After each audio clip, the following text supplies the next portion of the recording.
The AFL and Optus Stadium today announced the venue would immediately introduce a protective covering to be used in front of the LED signage around the perimeter fence for all upcoming matches at the ground for the 2018 Toyota AFL Premiership season.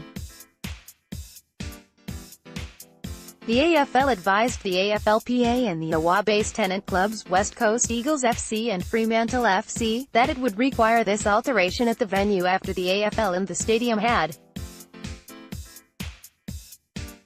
reviewed the circumstances around last weekend's match at the ground, in which two Geelong Cats players, Mark Blickobs and Zach Tui, had suffered cuts after making contact with the LED signage.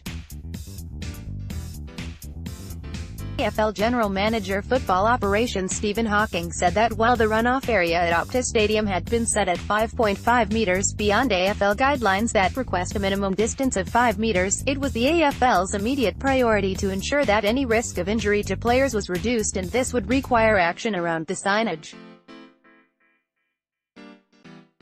Signage at Optus Stadium has some differences to signage at other AFL venues, and Mr. Hawking said the AFL had also been in contact with both the Geelong Cats and the AFLPA since the weekend's game in regards to this matter, after the injuries to the players.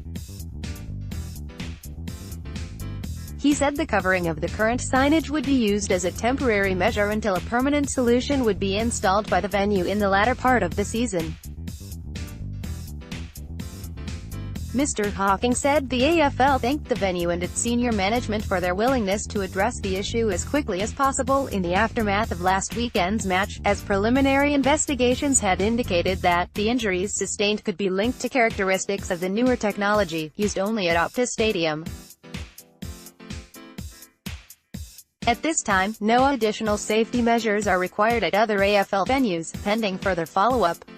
Optus Stadium Chief Executive Officer Mike McKenna reiterated that player safety is the primary focus, and the venue would continue to work closely with the AFL to make these signage infrastructure updates as quickly as possible.